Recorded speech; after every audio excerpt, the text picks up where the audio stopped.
Bonjour, je m'appelle Chris et je vais commencer tout de suite. C'est le Forester, un multisegment compact de Subaru, et en le regardant de l'extérieur, je pourrais comprendre que quelqu'un soit repoussé par cette forme carrée. Mais il y a quelque chose à dire sur le fait de juger l'apparence de quelqu'un. Cela peut être trompeur. Je vais sauter l'extérieur, regarder l'intérieur et expliquer pourquoi ses qualités sont à l'intérieur et comment il se conduit. Puis, je l'amènerai sur la route. Ce Forester est proposé en 6 versions. Le prix commence à 29 000 canadiens, plus la destination et les nombreuses taxes, incluant les frais environnementaux qui ne sont pas indiqués dans le prix. Le Premier haut de gamme est 40 000 canadiens.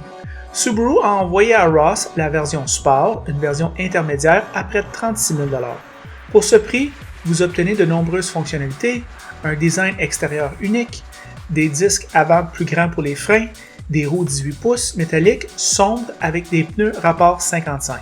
Évidemment, je n'ai aucune difficulté à m'asseoir ici. Il y a de la place pour la catégorie. Lorsque vous rabattez les sièges, c'est énorme. C'est l'une des raisons pour lesquelles les gens achètent des multisegments. Assis à l'avant, vous comprendrez rapidement pourquoi l'extérieur est tel qu'il est. Le résultat est beaucoup d'espace, beaucoup de visibilité et beaucoup de confort. Les sièges sont en tissu haut de gamme, ils se sentent assez bien, mais le confort est haut niveau, un des 3 meilleurs de la catégorie. Très bien Subaru. Ce modèle sport a un écran tactile de 8 pouces avec Apple CarPlay et Android Auto. Simple à utiliser, lumineux, bon rapport de contraste. Très bien aussi. Le tableau de bord est facile à consulter.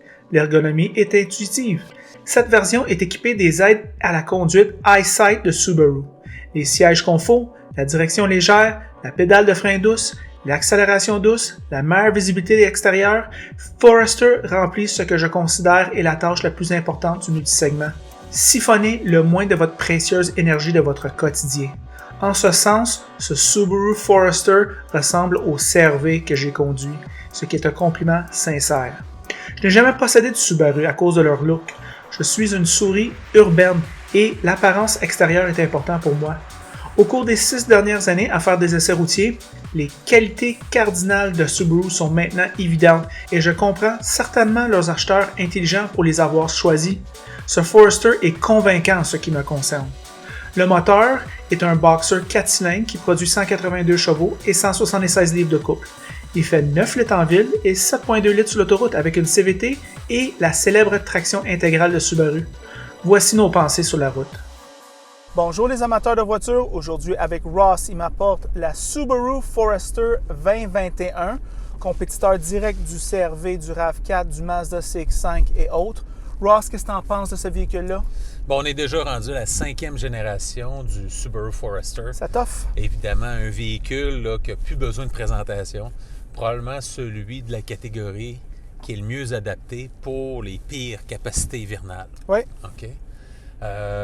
Top Safety Pick Plus, selon l'IDHS. Véhicule très robuste. Système de protection anti-collision avec le EyeSight qui est très performant. On voit que Subaru, là, c'est vraiment l'ADN de cette compagnie-là. C'est la sécurité active et passive de leur véhicule. Capacité en route, comme je disais, au-delà de la moyenne. Okay? Si on veut aller plus que ça, il faudra aller pratiquement dans un Jeep Cherokee. Traction intégrale très performante, une des meilleures sur le marché. Un bon rayon de braquage, comme tu pouvais voir quand tu me prenais tantôt en image. Une excellente valeur de revente quand c'est le temps de revendre ces véhicules-là à l'usager. Si vous en avez pris soin, ça va se vendre dans le temps de le dire, comme ça. Aussi, lorsqu'on conduit le Subaru, on a un sentiment de solidité. Oui. Okay? C'est pas le véhicule le mieux sonorisé, mais on sent que le châssis est rigide, la traction intégrale fait le travail. Tout est bien là, peaufiné de ce point de vue-là.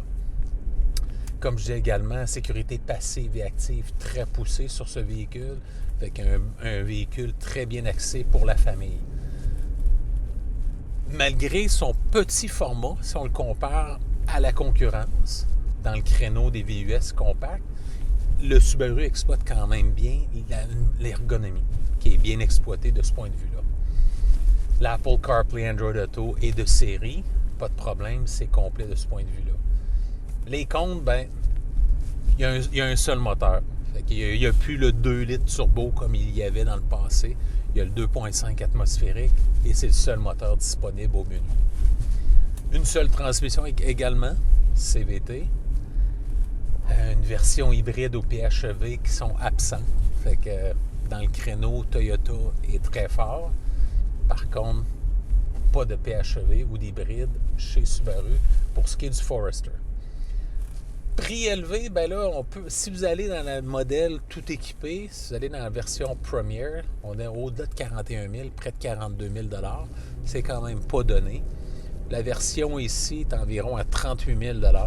On a la version Sport, qui est probablement le meilleur compromis entre la version de base puis la version Premier, le haut de gamme. La direction, ben, malgré un bon rayon de braquage, j'aurais aimé un meilleur feedback de la direction au niveau pour avoir une meilleure sensation là, de conduite. La finition intérieure, les matériaux sont de qualité. Par contre, c'est peut-être un petit peu... J'aurais peut-être aimé un petit agencement des couleurs.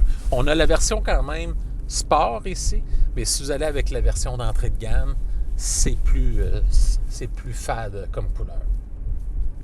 La concurrence, bien évidemment, il y a beaucoup de joueurs. Créneau très lucratif pour les constructeurs automobiles. On a le Chevrolet Equinox. On a le Ford Bronco Sport que j'ai hâte d'essayer et de vous présenter à la chaîne cet été. Le Ford Escape. On a le GMC Terrain. On a le Honda CR-V qui est un gros vendeur. Hyundai Tucson qui va être renouvelé bientôt. Jeep Cherokee, Jeep Compass. On a également le Kia Sportage, Mazda CX-5. On a le Mitsubishi Outlander, Nissan Rogue, nouveau modèle qu'on vous présentera bientôt, nouvelle génération. Toyota RAV4, dont on va avoir la version PHEV dans quelques semaines. Et le Volkswagen Tiguan. Fait que comme vous pouvez voir, là, beaucoup de joueurs.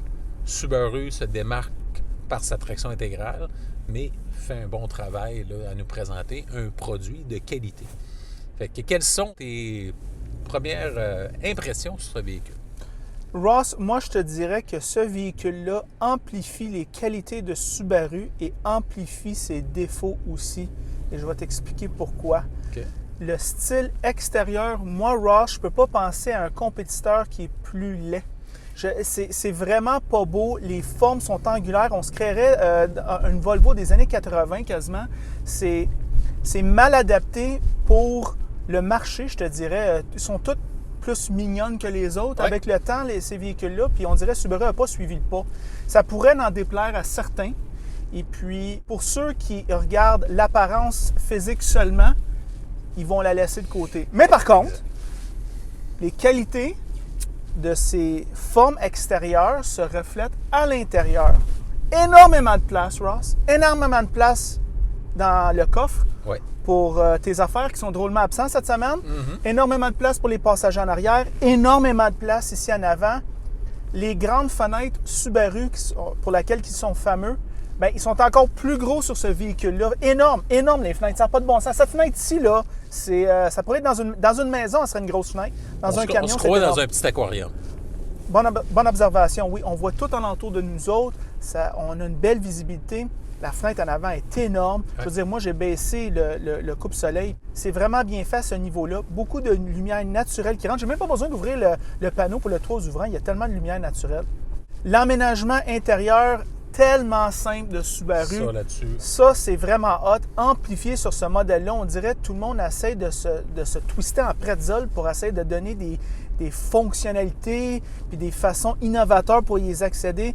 Mais Subaru, simple écran, simple bouton redondant ici, température facile d'accès. On a un petit écran ici, bien placé, qui donne de l'information pertinente quand même.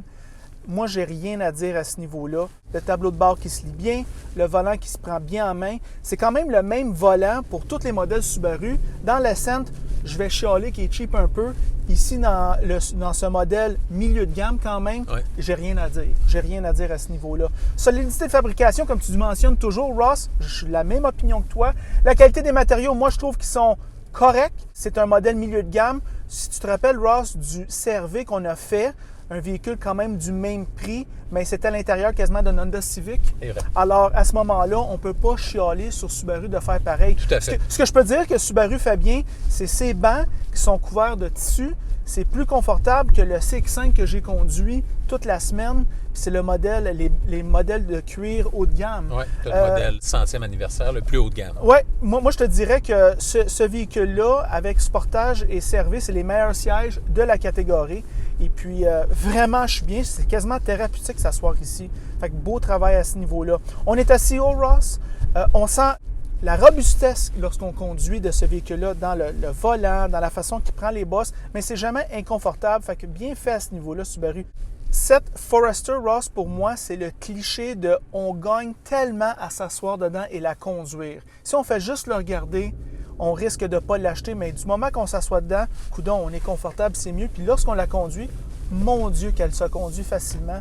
Un véhicule qui va vraiment rendre la routine moins désagréable, selon moi. Toi, dans ta semaine, Ross, comment c'était? Puis c'est quoi tes pensées finales? Cette semaine, bon, ça a été une semaine un peu plus enneigée que la moyenne, avec quelques journées de précipitation.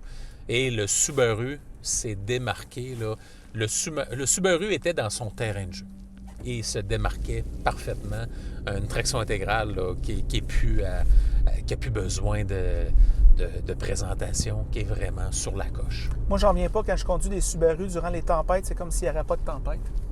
Alors, c'est vraiment... On comprend pourquoi il y a des ventes de ce véhicule-là au-delà de la ligne de neige en Amérique du Nord. Moi, je trouve que c'est un véhicule recommandable à la location et l'achat. Ross, qu'est-ce que tu en penses? Bien, évidemment, véhicule sans restriction à la location. Surtout, vous avez un 4 ans, 80 000 km. À court et moyen terme, je n'ai pas de restriction non plus à l'achat. Par contre, les automobilistes devront être conscients que Subaru, l'entretien à long terme est beaucoup plus coûteux que chez Honda ou Toyota ou même Mazda, par exemple. Ouais. C'est des sentiments que beaucoup de propriétaires de Subaru long terme m'ont partagé au cours des années. Alors, c'est ça, notre essai routier du très bon Subaru Forester 2021. En passant, si vous aimez la vidéo, aimez-le. Si vous ne l'aimez pas, aimez-le pas. Et si vous l'aimez beaucoup, franchement, abonnez-vous à la chaîne. Et c'est tout.